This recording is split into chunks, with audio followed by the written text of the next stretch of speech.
Before becoming a pastor, I worked as a community organizer. One summer, the entire organizing team where I worked attended week-long organizing training together, which is a sort of boot camp for organizers. It's an opportunity to learn all the tools of community organizing, and it is an intense week. Toward the end of the week, as we were delving into some of the more advanced topics, we had a long session on a technique called agitation. You can probably guess just from the name of it that this was one of the most uncomfortable trainings of the entire week. Simply put, agitation is a tool organizers use to help others push through whatever barriers are getting in their way and preventing them from being the best leaders they can be. Let's say you're my coworker. I've been watching you work for a while and I notice there's a certain attitude or behavior that's holding you back. Maybe watching you bump up against that roadblock over and over again is starting to drive me a little crazy, and actually it's beginning to impact my work too. Maybe it's holding all of us back. I might be tempted just to say, "Hey, come on, get it together. We need you to start pulling your weight." Agitation is a tool that goes about this a little better way. The first step in an agitation is telling the other person why you're invested in their leadership, why it's important for you to have them as a successful partner in your work. The next step is casting a vision for the other person's leadership, what you imagine could be possible for them if they were at their very best. What comes next is the very hardest part of an agitation: naming what you think is holding them back. This is where it starts to feel vulnerable and uncomfortable. Oftentimes, what gets named here is some sort of deep-seated shame or fear or insecurity that is getting in their way. But in this step, you shine a light on it and expose it. No longer will they be able to hide from it or push it aside. And in the final step of the agitation, you make a plan together to help the other person take a risk, push through that barrier, and grow into the kind of leader you know they can be, the kind of leader they know they want to be. After attending week-long training together, my organizing colleagues and I would meet every 2 weeks, and we would have an opportunity to agitate one another. When it was my turn to be on the receiving end of an agitation, I knew that one of my colleagues was going to uncover something that was getting in my way, and I wasn't going to have a choice but to confront it and make a plan to get past it. It was miserable. And it was amazing.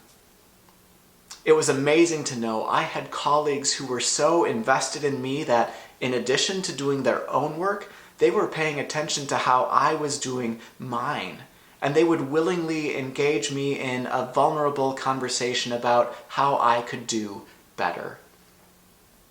Our team came to understand that these uncomfortable agitations were critical to our collective success. We knew that when one of us does better, we all do better together.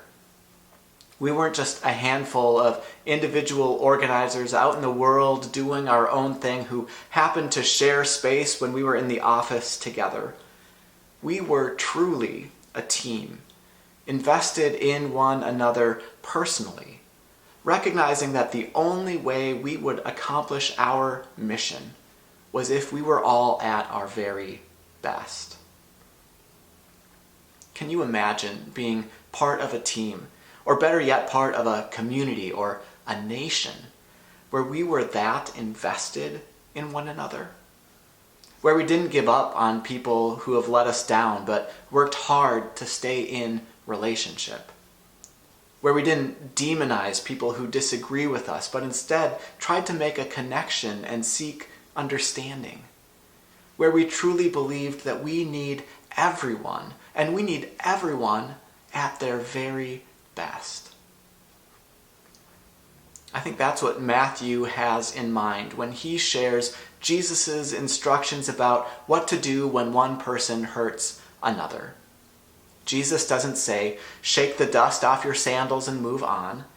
He doesn't say, cast them out of the community.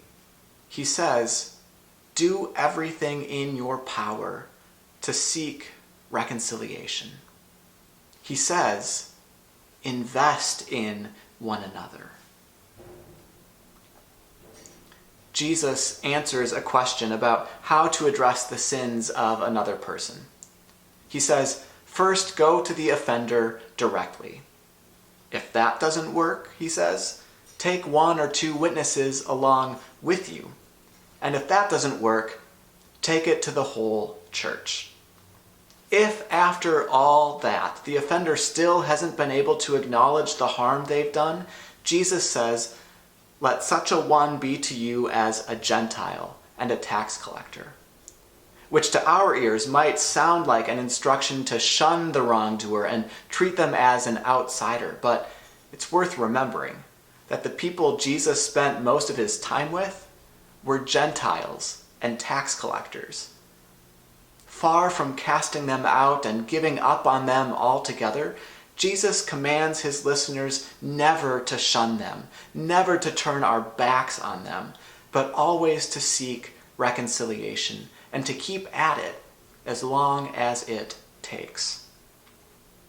The work of Jesus is always the work of healing and restoration, and that is to be the work of the community that gathers in his name as well. This work stems from recognizing shared humanity with the one who has wronged us, and a desire to seek repair rather than revenge. Reconciliation does not ignore the harm caused by wrongdoing.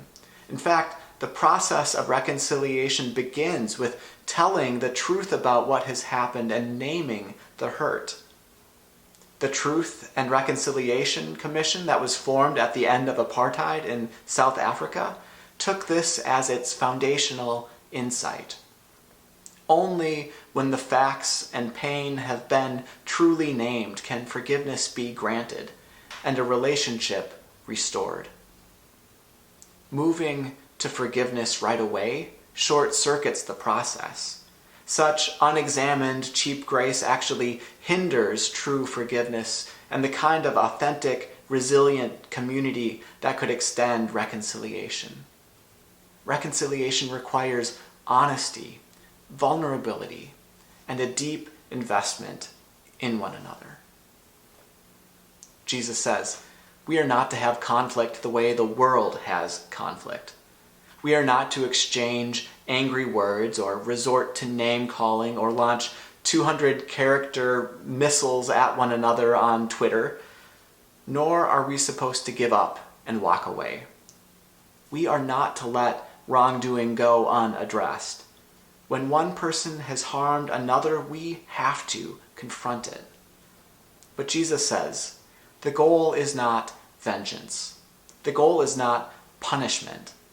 The goal is reconciliation, restoration, relationship.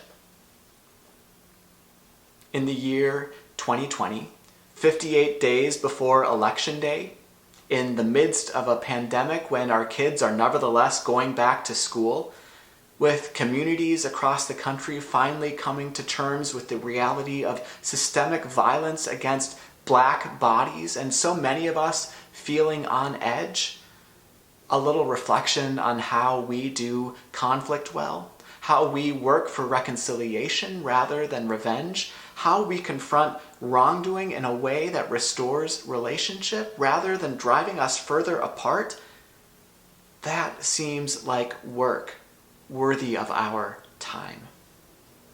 If we can learn how to do that work well close to home, maybe we can figure out how to bring that work into our communities. The church can and should and must be a part of the healing our world so desperately needs. I, for one, appreciate that the gospel writer lays out a clear process with concrete steps for seeking reconciliation. Maybe that kind of clarity can inspire us to get clear ourselves about concrete steps we can take starting today to bring about healing.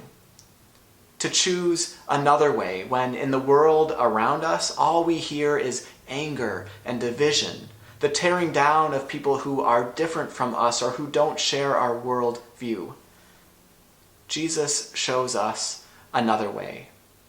And now we have a choice whether to follow. Let's go together.